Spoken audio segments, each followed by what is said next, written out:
views. Wala pang hearing ang Blue Ribbon ni Ping Lacson. Gusto ng ilang magpalitan agad. What are they so afraid of? Bakit minamadali WPP agad ito? Ano bang nangyari? Malalaman natin sa Blue Ribbon kay Senator Lacson. Meron siyang investigasyon ginagawa tungkol dyan. Ano po ba yung pinanggalingan ng mga salitang yun, Mr. President? Baka may commitment sila to someone, to some people. Is there a commitment somewhere? Baka mayroong nakiusap na pwede silang ipasok sa Witness Protection Program. Lahat po ng ganitong mga pagsususpetsa is a direct affront to the integrity of this representation, Mr. President. Yeah. As a member of the Senate, bakit po kinakailangan magkaroon tayo ng ganitong pahayag sa publiko na walang basihan ni katitingman?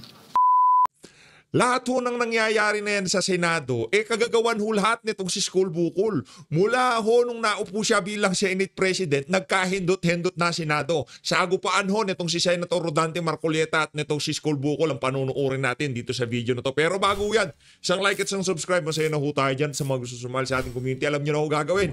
Scan nyo lang ho yung QR code na yan para kayo ho ang pinakaunang makakita sa ating mga reaction video. Ayun na nga mga kababayan, wala na hong intro-intro. Tuloy ho natin ang nangyaring debate dyan sa Senado sa pagitan nitong si Senator Alan Peter Cayetano at nitong si Senate President School Bukol. Ito, okay.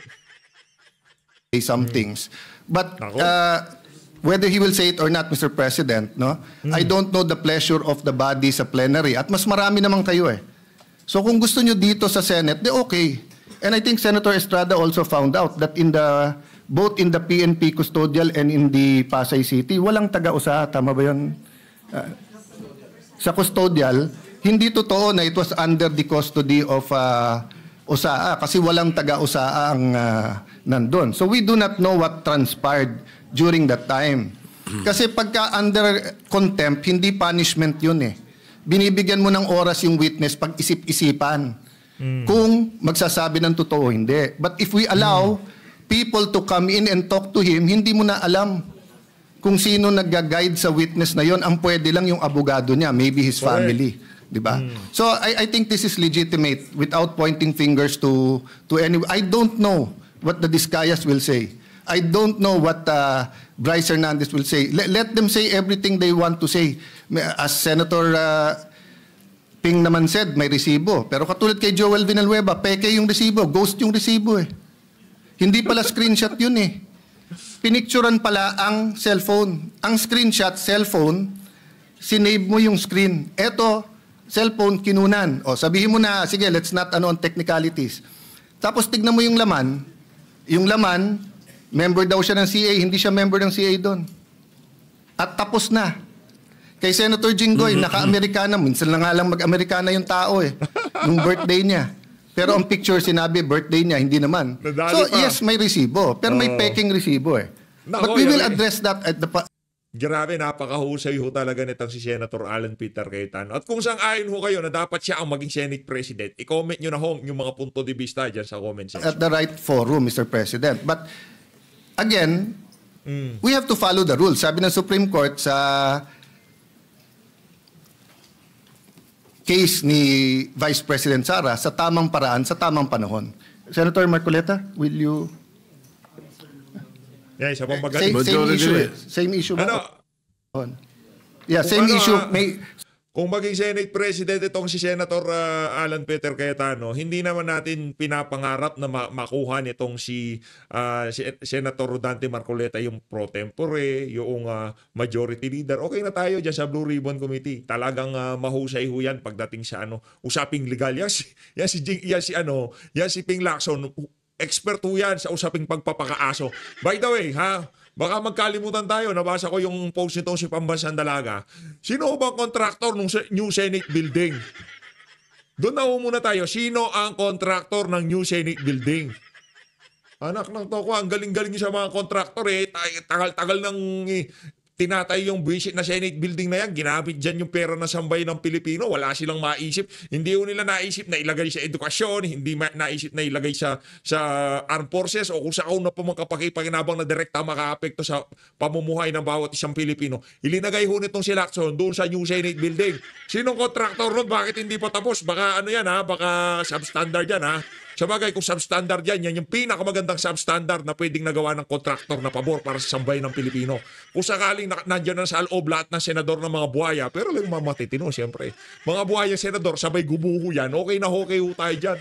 Diba nga, ika nga ni Tatay Digong nung nagsosona siya, no? Ngayon, kung balita daw niya, yung fault line, nasa gitna ng House of Representatives, panalangin daw ho niya kung sakaling lumindol. Lumindol na ngayon para maubos na mga kurakot, diba? Sama mo na si Tatay. No, ultimate sacrifice, no? Pati si Tatay Digong, ganun siya, napaka-selfless ho niya. Para lamang maubos na, kumbaga, sasakripisyo ko na sarili ko para matapos ang pagnanakaw nitong mga kurakot na to. Sa Senate building, dalangin ko, lahat ng opisina ng mga magnanakaw na senador, pagka pumasok sila, sabay-sabay gumuho. So that isang sagutan na lang, maybe I can... Mr. President, Majority Leader. yes, we'd like to recognize Senator Marcoleta, please, Mr. President. Senator Marcoleta is recognized. Yan na. Mr. President, I rise on a question of privilege. There are recent Laki ng problema nitong si Skol Bukol. Yan ang problema pagka nag-uusay-usayan ka, tipo naggagaling-galingan ka. Yan ang napapala mo. unsettling statements. Oh. Yeah, Mr. President, just to, before, my apologies to Senator Marcoleta, because Senator Erwin has been quietly, diligently waiting for his turn to give his privilege speech. Ayan niyo si Eric Sylvester. Anong privilege? Huwag niyo pong privilege yan. If Senator If Senator Marcoleta- Erwin is willing to give way, we have no problem, Mr. President. All right, go ahead. You may proceed. And besides, Mr. Majority Leader, I'm rising on a question of privilege, which is the higher and preferred way of speaking before this body. Mr. President, I am armed by the explanation of the minority leader that we're not questioning the prerogative of the presiding officer, but we can question the Senate President on issues that are quite legitimate, such as the matters I would like to raise today. Unsettling because, Mr. President, on September 9, in your interview with ANC Head Start with Ms. Karen Davila about the Blue Ribbon Chairman being a lawyer, your answer is, there is no such thing as a rule na dapat abogado yun. Abogado ka nga, di ka naman magaling mag-imbestiga, di ba? So useless. Mr. President, I'd like to put on record, there was no inclination from this representation na meron man lang kaming sinabi na ang chairman ay dapat, chairman ng Blue Ribbon Committee ay dapat abogado. Wala po kaming kahit na... Sumobra sa pabibo Pagkakaharap niya, mga dilawan at pinklawan ng mga reporter, sumusobra siya sa dakdak no? Ayan tuloy. Hindi ka naman binawian sa mga reporter nito, mga nasa minority Babawian kanila sa plenaryo kasi puro falsifikado yung mga statement mo, Skol Bukol. Masyado ng inclination. Any reference to that matter, wala po kaming sinasabi. Ngayon po, yung sinasabing abogado ka nga, di ka naman magaling mag-imbestiga, hindi ko po alam kung sino po yung tinutukoy ninyo sapagkat narinig din po kayo sa inyong mga interviews. Sinabi niyo po, Mr. President, na maraming dissatisfied sa direction na tinahak po ng aking investigasyon nung ako pa po ay chairman ng Blue Ribbon Committee. Hindi ko po alam kung sino po yung dissatisfied sa mga members natin. Wala naman pong perpekto, Mr. President, pero sa akin pong pananaw ay ginawa ko po yung aking makakaya.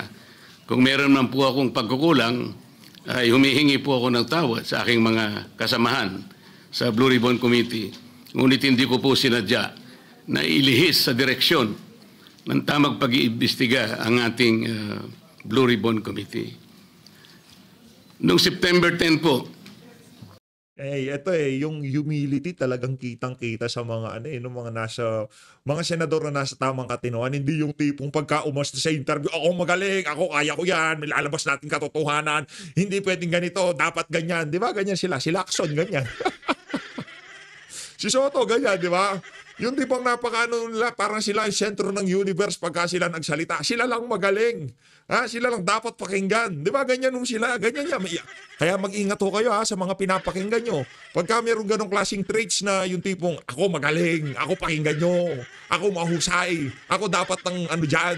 Di ba? Sabi ko na sa inyo. Di ba? Pagka ganon na, nanto ko, yari kayo dyan. Hinay-hinay ho kayo mga kababayan. Ito. Again, mga banateros, mga Birada Aguila, mga taga third floor, mga kilala nyo naman ho, yan sila Ma'am Sastrugando sa SOT, yung mga grupo nila, kilala nyo ho, yung mga lehitimo yan. Maliban sa mga nabanggit natin, maghinay-hinay ho kayo. Baka ginugood time lang kayo ng mga yan, yung mga Talyanist time sa Imada, mga nagkakatuwang DDS, nagkakatuwang taga-suporta ni Tatay Digong, anak ng tokwa.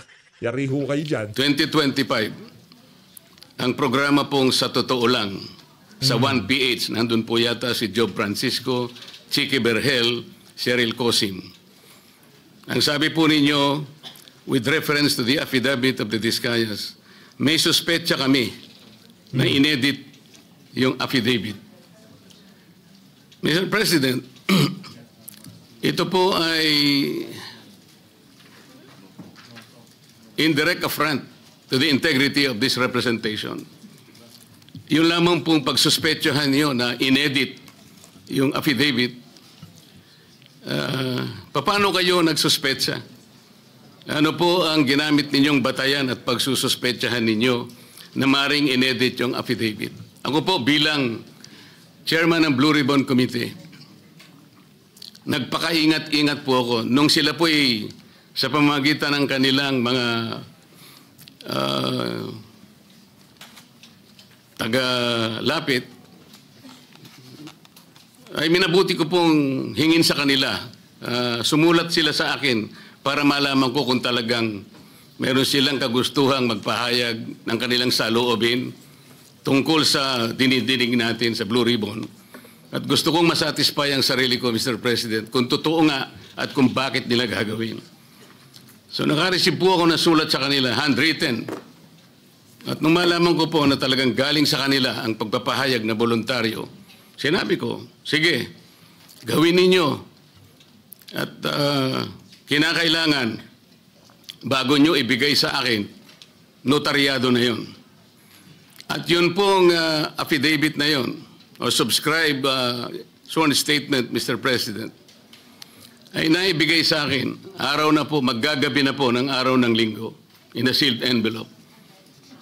At kung sinasabi po ninyo na ang SOP ay dapat na ibigay sa mga miyembro ng ating Blue Ribbon, wala na pong pagkakataon sapagkat sa umaga po alas 9 ay magsisimula na po ang Blue Ribbon Committee.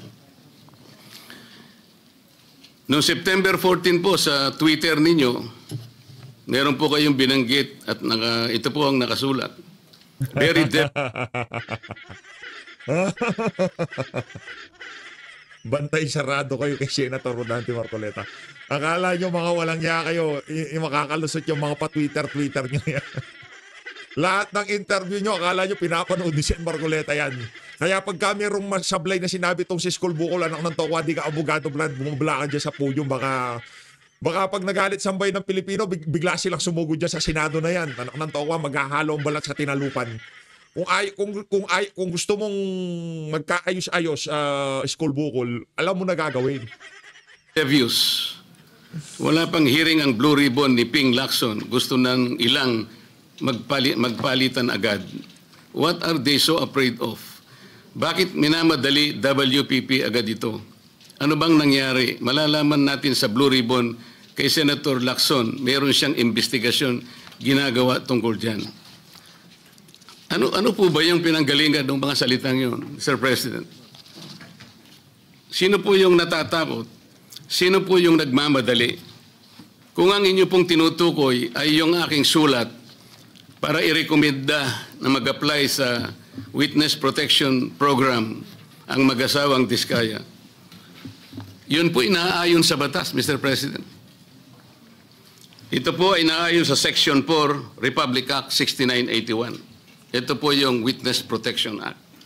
Ang sinasabi po doon, in case of legislative investigations in aid of legislation, a witness with his express consent may be admitted into the program upon the recommendation of the Legislative Committee where his testimony is needed when in its judgment there is pressing necessity therefore, provided that such recommendation is approved by the President of the Senate.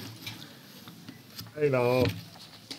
Ang committee po ay nagpasya, Mr. President, kasi hiniling po nung Diskaya sa kanilang sworn statement na meron tangka sa kanilang buhay, sa kanilang seguridad, ang kanilang pamilya at kanilang mga anak. Kung kami po ay nagmamadali, yun po kasi ang sinasabi ng batas. Para makapag-apply po siya na sa Witness Protection Program, ang chairman po ng committee sa pagsang-ayon ng kanyang mga miyembro, kailangan po kami gumawa ng sulat sa Secretary of Justice. Ayun nga po, ipinrepair namin kaagad. Hindi nga lamang po napirmahan ng pumalit na Senate President sapagkat nagpaliwanag siya, nalaman pala niya na meron palang presscon ang ating Department of Justice Secretary na doon sinabi niya, hindi raw siya magbibigay ng witness protection sapagkat kinakailangan munang ibalik ng mga Diskaya anumang pera ang kanilang nakuha sapagkat hindi kanila yon. Sa makatid, ang policy daw ng Department of Justice ay ibalik muna yung pera bago aksyonan ang kanyang aplikasyon sa Witness Protection Program. Mr. President, ako po'y nalulungkot maski sa aking press con kanina ay sinabi ko kung bakit ganun ang sinabi ng Secretary of Justice. Wala po sa tuntunin yun eh. Kung babasahin lamang po niya ang Section 3 at Section 10 ng Republic Act 6981, wala pong binabanggit doon na restitution, yung pagsusuli. Nag-uumpisa lang po sa pagsusuri, sa pag-iimbestiga ang komite. Meron na po bang halaga na dapat isuli? Na-determine na po ba yun? Meron na po bang ruling na kung ano yung kung sino at gaano ang isosoli ng kung sino man ang may kasalanan? Meron na po bang ganun? Wala po eh. Prospective lang pong mag-a-apply eh. Nasa sections 3 and 10 ang mga requisites kung ano-ano po yun. Mga 10 requisites po yun. Yung restitution, wala po ron eh. Kaya po ako'y nalulungkot kung bakit po binanggit yun ng Secretary of Justice. Samantalang, nung pong linggo, bago magkaroon ng hearing noong September 8, nagkausap pa kami at binigyan pa niya ako ng kasiguruhan na sige, ibigay mo na sa kanila ang pangangako na mabibigyan natin sila ng immunity sapagkat tayo naman ay magkapartner sa kagustuhan natin, pati yung Witness Protection Program ay ating maipasakagad. So yung pagbibigay po niya sa akin ng garantiya, kasama na po yung kanyang USEC. Yun ang nagbigay sa akin ng lakas na loob. Kaya ako'y sumulat kagad. Hindi ko alam na babaligtarin ako ng Department of Justice. Ngayon po, Mr. President, yun po ang ginamit ninyong dahilan kung bakit hindi nyo pinirmahan. Sana man lang po ay napakarami naman ninyong mga abogado sa inyong opisina rin. Binasa nyo sana yung batas. Kung yung restitution po ay isa sa requisite para ang isang tao ay makapag-apply man lang. Yun po kasi yung prinsipyo ng batas eh. Yan, Sen, pasensya na. Ako na mismo nanghihingi ng dispensa sa'yo, ha? Ako na mismo, host yan sa Bulaga. Hindi naman abogado yan. Di ko rin alam kung anong ginagawa sa Senado ng, ano na yan, yung, baka naghahanap lang ng Pepsi. Hindi ko alam kung anong ginagawa ni Soto dyan. Ano bang ambag mo dyan sa Senado, Soto? Tanong ko. Maliban sa pagpapakaaso mo kay Martin Romualdez at dito kay Marcos Jr., ano magiging ambag mo sa Senado? Buti pa nga itong si Lito Lapid, tahimik lang siya di ba? At least, di ba? Less talk, less mistake. Ikaw puro talk, puro mistake Di ba? Si Lapid, basta ako tahimik lang ako. Pagkabutuan, tataas ko kamay ko. Tapos usapan, wala maraming tse-tse-pureche, di ba?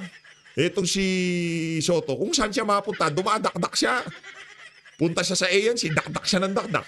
Punta kay Iskierra, dakdak siya ng dakdak. Sa Twitter niya, itikaw mo yung bunganga mo, hoy, Soto, ikaw bingo ka na. Bago siya gumawa ng isang marahas na kapasyahan, alam niyang mag-aalanganin ang buhay niya. Magsasabi siya, nung inaakala niyang maaring makapaglagay sa panganib ng kanyang buhay, kailangan nga bigyan natin din siya ng protection. Yun po yung batas Hindi ko nga po alam kung bakit sasabihin ninyo, bakit may pagmamadali? Dito pa nga po sa sinabi ninyo noong September 13, Mr. President. Ang reading ko, sabi po nyo, camouflage lang yun To put me and the leadership of the Senate under the gun. Kunwari, merong naiinis sila. Kung bakit hindi ko pinirmang sulat sa DOJ. Baka may commitment sila to someone, to some people. Is there a commitment somewhere? Baka merong nakiusap na pwede silang ipasok sa Witness Protection Program. Lahat po ng ganitong mga pagsususpetsa is a direct affront to the integrity of this representation, Mr. President. Yeah. As a member of the Senate, bakit po kinakailangan magkaroon tayo ng ganitong pahayag sa publiko na walang basihan ni katitingman? Ito po yung nakakalungkot. Noong September 10, sa bilyonaryo interview with Ms. Corina, parang naririnig ko nang nagkakapangpangan itong si Senator Rodante Marcoleta habang nagpapa-interview itong si School Bukol kay Karen Davila. Sabi siguro niya, talagang parang naririnig ko siya nagkakapangpangan.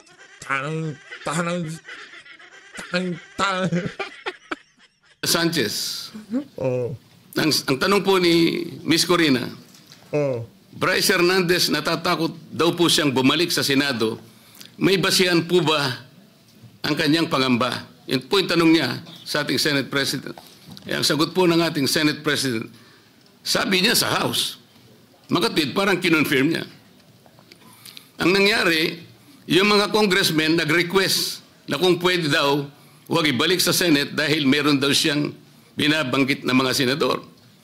So ang ginawa naman ng mga congressmen, nakiusap kay Speaker, si Speaker tinanong sa akin, dahil ang sinasabi raw kung pwede mo nang i-retain. Sabi ko, hindi pwede dahil sa legal custody namin yan Dahil merong contempt dyan sa Senado.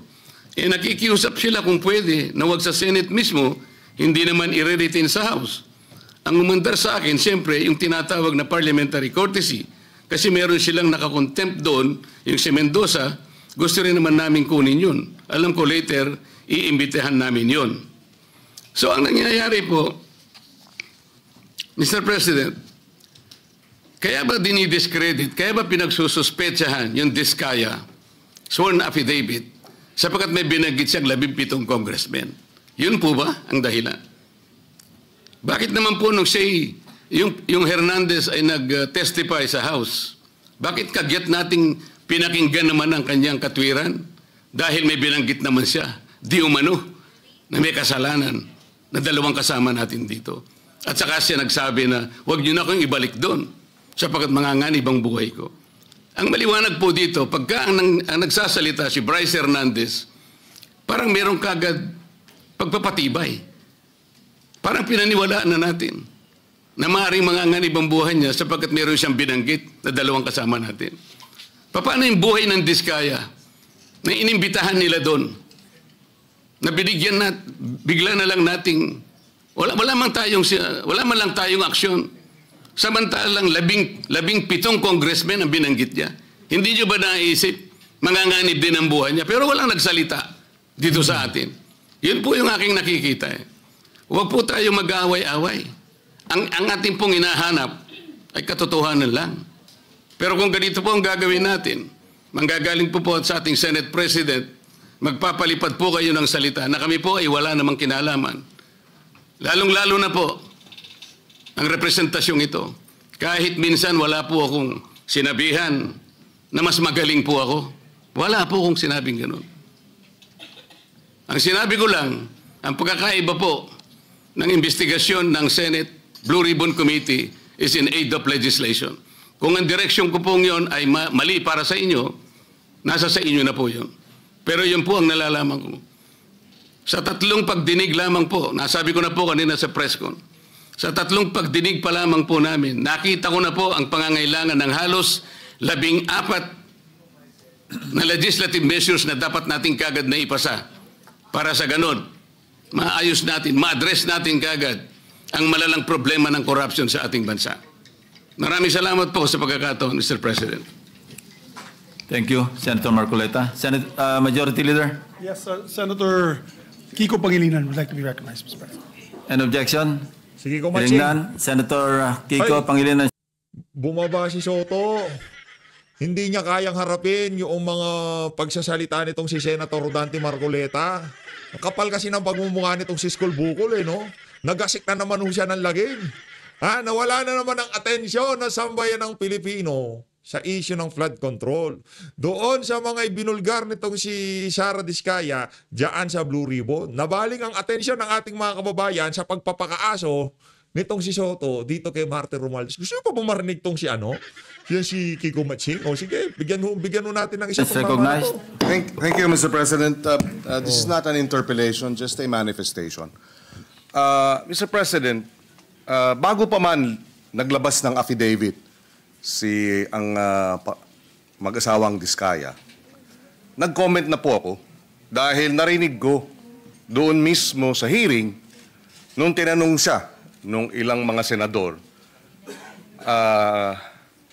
binanggit niya ang mga pangalan at sinabi niyang mula 2022. Hindi bago ng 2022. Wala pa ho silang affidavit noon, tinanong sa kanila sa hearing. Kaya noon pa man, nag-comment na ako. At ako mismo sa comment ko, sabi ko, mukhang Photoshop tsaka edited. Hindi yung testimonya, hindi yung affidavit kasi wala pang affidavit noon eh. Testimonya pa lang nung una o pangalawang hearing. Kaya, in fairness to the Senate President, kung sinabi niyang edited, I was not referring to, this representation was not referring to the affidavit or in any way referring to the chairperson of the Blue Ribbon Committee. I was referring directly to the testimony given during the hearing, public hearing, of the Diskayas, that they said they started flood control projects in 2016 and then went on to continue until 2020. Hindi lang 2016. 2010 pa lang nangongontrata na sila. Yan na nga ba eh. Kasi pagka 16, Duterte yan eh. Kahit Pinoy pa yan, Duterte pa rin yan eh. Sa sobrang galing ni Tatay Digong, pagka 16, Duterte kagad eh, no? So, talaga, uwi ka na tanim ka ng pechay. Isa kang disgrace sa mga Kapampangan. Langya kang Kiko Maching. Diligan mo na lang yung mga pechay nyo nitong si Sharon Cuneta. Gagawa mo dyan, siya ka pa eh, di ba? 25. And they too said na itong mga binanggit nilang pangalan ay sa 2022 lang. So, kahit na wala pa ho yung affidavit, doon pa lamang sa kanilang mga testimonya during the public hearing, nakita ko na mukhang hindi kapani-paniwala. At least this is my view as a lawyer na mukhang kung gagawin silang state witness, kinakailangan buo, hindi edited. And when I refer to edited, sila bilang mga testigo, ine-edit nila. Hindi yung chairman ng komite, hindi yung sa abita. I was not referring to the affidavit. I was referring to their testimony when the affidavit had not yet been actually submitted. Just for the record, Mr. President. Thank you, Senator Pangilinan. In addition, Mr. President, in addition, point number 2, sorry. I was a member and continue to be a member of the committee, the Blue Ribbon Committee. Unfortunately, as was pointed out by the former chairperson, it is the committee that decides as to whether or not we will agree to have a witness taken as a in custody to become a witness under the Witness Protection Program. Unfortunately, as a member of the committee, I was not able to read the letter of the chairman then addressed to the Department of Justice. So in that case, Mr. President, sabi siguro kanina, if I heard correctly, nagmamadali dahil nga yung seguridad ng ating mga magiging witness dapat ay paramount. Pero sa akin, mas paramount siguro na may process na ang mga committee members makita man lang yung sulat bago ito'y ma-repair sa Department of Justice. Wala akong nakita, wala po akong nabasa, nakita ko na lang sa dyaryo, Mr. President. Mr. President, kailangan lang masagot yung manifestation ni Senator Kiko. For a while, Importante lang, Senator Mr. Marcoleta, President. you have not been recognized yet. Majority Leader. Parliamentary proceedings na naman. Anak ng tawa, sambayan ng Pilipino. Ayan o, Senado nyo. Parliamentary proceedings, recognize. Pag ba nagpunta ang taong bayan dyan, kailangan pa na recognize. Pag ba umupo kami sa mga upuan na yan, kailangan pa ba na recognize. Magkakaalaman tayo pagdating ng panahon. Ika nga, bibisita dyan ang sambayan ng Pilipino. Ika nga, makikikapi kami dyan. Ang daming parliamentary, hey, you're not recognized yet. Ano recognize? Ang sambayan ng Pilipino, punong-puno na sa kabalento na ang nangyayari sa ating bansa. Tapos parliamentary proceedings pa kayo dyan.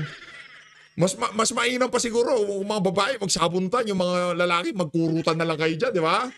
Ang bihira yan. Mr. President, we'd like to recognize. Parliamentary proceedings. Oh, well, he may be allowed if with the permission of the Senate President. Let him allow him to answer. Si Soto. Or at least reply to the manifestation of Senator Kiko Pangilinan. And then after, we'll recognize our Senate President for his interpellation. Thank you. Thank you, Senator Mr. President. Wait for a while. Senator Marcoleta is recognized. Thank you.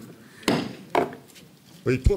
Maalala po natin, Mr. President, na nung pangalawang hearing po ng Blue Ribbon Committee, doon po namin finload yung idea na kung nais po ng mga resource persons, particularly po yung mga 15 contractors na naimbita sa ating Blue Ribbon, kung gusto ninyo na magsalita kayo, come into the open, pinload po namin sa second hearing yon.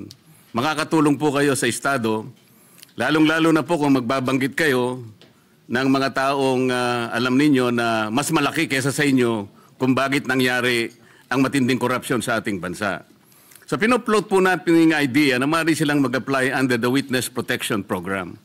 Kaya po yung una nilang pananalita, nung sila ay wala pa po at hindi pa nakumbinsi siguro na lalabas, iba po yung kanilang testimony sigurado.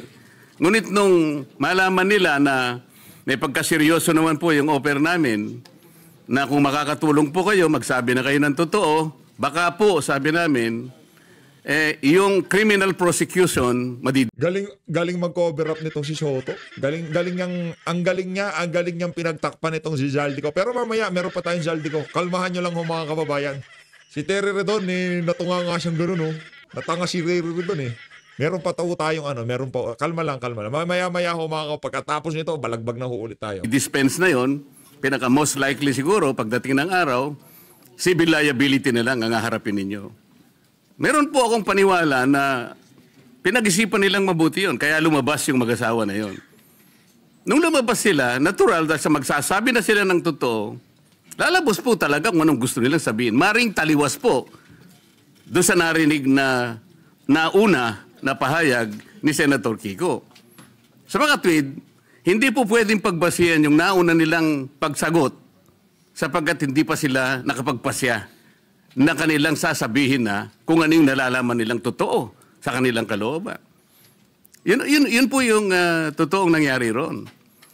Kaya hindi po ako naniniwala nang dahil lamang doon sa maaring hindi pareho nung una yung kanyang testimony at doon niya na sinabi yung buong katotohanan ay maaring edited o maaring may pagbabago o hindi pwedeng pagbasihan. Sa aking palagay po, ang pinag-uusapan natin, ano man yung kanilang sinumite, wala pong karapatan ang sino man sa atin na husgahan yun eh. Yun po yung kanilang nalalaman eh. Pagdating po ng araw, ang korte na po ang gagamit doon. Kung sakasakaling matapos po yung investigasyon na ito, nagkaroon po ng committee report at sinumiti po at ang rekomendasyon po ay ipagsakda lahat ang mga tao may kinalaman dito. Yun pong mga ganong klaseng dokumento ay pupunta rin sa korte eh. And in the final analysis, only the court can determine yung veracity o yung kawalang katwiran, kung meron man, ng mga naunang pahayag. Yun po yung gusto naming mapansin, Mr. President. Salamat po. Thank you, Senator Marcoleta. The Senate President is recognized. Yan, si Thank you, Soto, Mr. si Soto. President. Thank you, Mr. President. Well, I decided to go down from the rostrum so that I can either answer or debate with any or with any interpellations from our colleagues. No, but let me just try to explain some of the points that were raised. That to me, and that is my opinion, inaccurate yung mga intindi or inaccurate yung perception in these interviews that the media has been conducting with me. Ang totoo nga yan, dami ko pa nga iniiwasan na interview eh. Kukunti pa nga yun eh. Sa lagay na yan ha, sa lagay na yan, konti pa yung interview mo eh. Naiintindihan naman ho namin na talagang lapitin kayo ng interview kasi baka yan ang instruction kasi alam naman ho natin kung sino talaga may control ng mga mga network na yan. Kaya pagka naratibo ng House of Representatives, mabilis pa sa alas 4, talaga rini-report nila. Ngayon, kung baka mapagalitan ka pa dyan sa amo mo sa mga hindi mo tinatanggap na interview, magpaalam ka ha. Sabihan mo yan si Martin Romualdez, itong sa ganitong network, di ko muna kukunin ha, kasi medyo pagod na ako eh. Pagod na akong depensahan ka eh. Ganunin mo na lang ha. Pero whenever I am asked, I come out with my opinion. You don't like my opinion, but you have to respect it. In much the same way as I respect your opinion, whatever it is. No, but when it comes to the issue of legal, there are rules to follow. So let me start with what the minority leader said as far as the Blue Ribbon Committee is concerned and the order. Malinaw sa rules natin eh. A witness cited in contempt may be ordered by detained in such a place as may be designated by the committee alone or, andun yung or with the concurrence of the Senate President by either one detention order. So it's the Senate President has the power to do that. Ngayon, nung binibigay sa akin binigay sa akin yung sulat para i-recommend yung witness protection program ng mga Diskayas, ang feeling ko, incomplete eh. Ang usapan at narinig ko ito kay Secretary of Justice, kailangan tell all, hindi tell half. Di ba? Ang mga binabanggit, 2022 to 2025 eh. Sila number one contractor, 2016 to 2022 eh. Ba't wala? Mali ata ah. Hindi ata 2016, 2022 na blacklist pa nga sila eh. Nagsisinungaling ka na naman. Ang number one contractor, yung kay Saldico noong mga panahon na yung Brad. Hindi yung Diskaya. Akala mo yan, bumabanat ka ng ganyan eh, bibilib sa inyo yung mga makakarinig eh. Lalo lang sila mabubisit sa iyo kasi alam naman nila eh kung Tsaka mga panahon ng mga panahon nito si dating Pangulong Rodrigo Duterte, walang ganong kalakaran, yung tipong kailangan magbigay ka muna sa ganito para magka-project ka, para hindi ka ma-blacklist. Yung 3-strike policy, walang ganon. Malayang nakakapag-bid yung mga legitimate contractor nun. Ngayon hindi, kahit legitimate ka, pagka hindi ka nagbigay, 3-strike ka, tapos ka. Ngayon lahat ng marunong magbigay, hindi mati-3-strike. Diba? Yung 3-strike, parang ano yun, SOP yun. O, pagbibigay hindi, 3-strike. O, ganun lang naman kasimple yan eh. Number 1. Labas mo yung datos. Baka fake statistic na naman yan. Labasan mo kami ng datos, Soto. Hindi yung tipo sasabihin mo lang, nung panahon ni Digong, ganito yung number 1 sila. Di ba? Doon, ang kwento. Di ba? So, you cannot blame me if I do not want to immediately do that. No? And then I know for a fact, as I said in the media. Hindi. Dapat sabihin mo rin kasi yung pamangking ko, kalaban niya sa politika. Yun. Yeah, pinapairama mo pa sarili mo eh. Kanya ka. I know that there is a possibility that we will change the leadership the following day. All right. Now, let me continue with some of the opinions that were aired. Well, of course, yung nabanggit kanina ni Senator De La Rosa, pasensya na, baka nabigla ako at nagamit ko yung salitang gimmick, ano? Pero it could had been a wrong word that I should not have used, no? Pwede kasing opinion yun, sapagkat yung public ang madalas kumarinig na sinagsasabi nun eh. Ano? Now, Yan ang napapala na sobrang daldal sa yung mayat maya nagpapa-interview. Tapos yung mga extension na pinag-i-interviewan nitong si Soto, yun din ang bumira kay Senator Robin Padilla. Yan. As far as I'm concerned, there's nothing illegal or out of the rules that we have done. My opinion, as aired, kung hindi nyo nagustuhan, pagpasensya nyo ako. Kung hindi nyo nagustuhan yung mga sinabi ko, na opinion ko. Pero I never mentioned names. When I said, baka na-edit, tama yung sinabi ni Senator Pangilinan.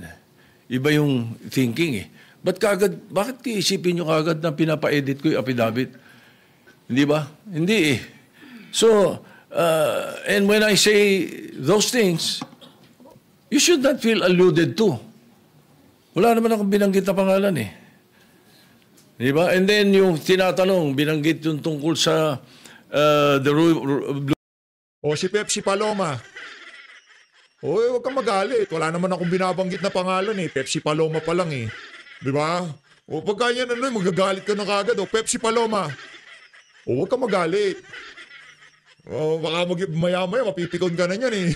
Blue Ribbon being a lawyer does not have anything to do with Senator Marcoleta. It was a question by the public.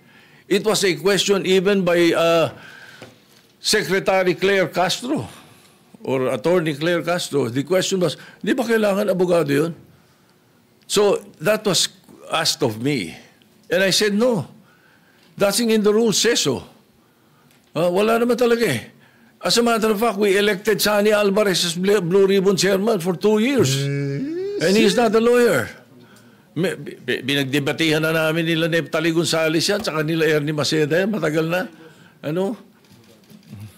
No. He's never a lawyer. Sani Alvarez was not a lawyer. We even debated about it. I am very sure, 100%. Anyway, so again, wala akong binabanggit na gano'n. You should not feel alluded to when I say na ang mga... Kasi, tinatanong nila, hindi... Boss na boss ang dating eh, no? Yan ang problema. Pagka meron kayo nakuhang talk show host, pag meron kayo nakuhang noon-time show host, lahat na lang, yung siga-sigaan. Ganyan dati nga, di ba? Hindi naman daw abogado, Senator Lacson. Magaling na investigador eh. Di ba? Talo niya ng karaniwang abogado. Hindi ko sinabi, si Senator Marcoleta, abogado na yun o sino pang abogado.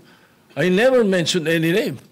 I was saying, napakadaming abogado sa Pilipinas, libo-libo.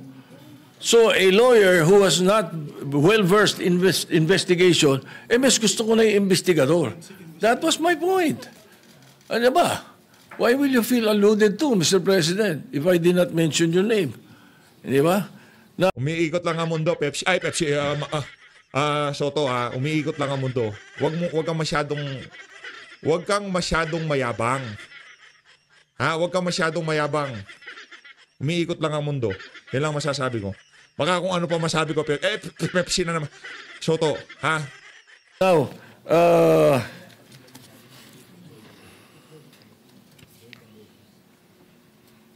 again, as far as the rules are concerned, the Senate President has the power to order his transfer, especially in this case, na I asked the chairman of the Blue Ribbon Committee.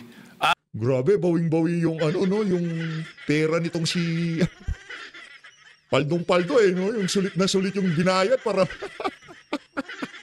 After they sent a letter, and it was done in court. It was done in the RTC 112 this morning. That was where the letter was transmitted to Attorney Valentina of the Senate Legal, who was representing the Senate in the hearing of the writ of amparo. Yun ang istorya nun. So the request was go back to the Senate. Ay sabi ko maganda, if that is your request, because that is precisely what the members of the minority wanted. Hindi ba? So no question. O ba't may question ngayon? Nalilipat natin, binalik natin sa Senate custody. And then also, to be fair to the OSAHA, every day, they monitor wherever that person is. Kahit na nung dinala natin yung si Colonel something sa Muntinlupa, mayroon tayong sa Pasay City Jail, si Balad ba yun? You don't need to have an OSAA there the whole day, 24 hours. It's not necessary. The important thing is hindi talaga importante. Siyempre, kayo naman, paano papupuntahan ng mga aso ni Martin Romualdez di ba? Basta OSAA, pagkabigay niyo dyan, hayaan niyo na yan. Diba? Under the custody of a legal custody. Yun ang importante rin. So, hindi kailangan nakabantay OSAA doon. Now, if you want to change the rules, then you propose some amendment to the rules na gusto niyo OSAA nakabantay kahit saan natin ilagay. Alright? Now, maraming nabanggit kaya isa-isa natin to. Pasensya na kayo. Ang Witness Protection Program, ang pagkakaalam ko, magkakaroon ng immunity from criminal prosecution. So, kung natatakot sila sa kanilang security, bilyon-bilyon ng pera nila Ang dami nilang pwedeng bayaran security guard Kahit 1,000 security guard, kaya nila Bakit kailangan ang gobyerno? Ay galit na ang mga tao dahil hindi nga natin malaman kung ilan yan, kung nangyari nga yan, kung sila nga yan, kung... Hindi, galit na galit ang mga tao kasi nung kumakanta na yung mga witness, nung ipapasok na, nung natamaan na yung amo mong si Martin Romualdez at si Saldico, bigla mong tinanggal yung si Rodante Marcoleta. Ang dating kasi dito, nagsasalita siya, akala niya siguro, yung tipong, okay, papaliwanag ako banat ako ng mga punto de vista sa mga binabato sa aking mga intriga Akala siguro niya nakakapangatwiran siya sa mga ordinaryong Pilipino. Lalo lang kami nabubisit sa inyo. Soto, pagka nagpakulay ka ng buhok, siguro di mo pati buhok mo, pinapakulay mo. Anak ng tokwa, bigote lang pinakulay mo Hindi po ba? Kaya we were just trying to be prudent. Konting konting hinay. Huwag yung sasabihin natin. Kaya sabi ko, ba't tayo nagmamadali? I'm not pertaining to any senator. Bakit? Yan ang problema kasi. Senator kasi yun ang ang kapal ng mukha nitong si Tito Soto. Sobrang kapal ng mukha niya. Ang nagpapapirma, calling mo. Ngayon, kung meron maaakusan nagmamadali, natural yung nagpapapirma na chairperson ng Committee on Blue Ribbon Committee. Ganyan, yan ang gusto yung Senate President. Sarili niyang mga colleague, binababoy niya. Siya mismo pang plenaryo. Sa bagay, sa labas nga, binababoy mo. Diyan pa kaya sa loob, di ba? Sana do not feel alluded to if I don't mention your name. Di ba? And then... paano pagka sinabi kong si Pepsi? konektado kay ano. Yung nang ano kay Pepsi ay nasa ano ngayon. Wag gano. O, hindi ko naman pinangalanan eh, di ba? O, walang gano, di ba? O, huwag kayong mag-aalit pagka ganon.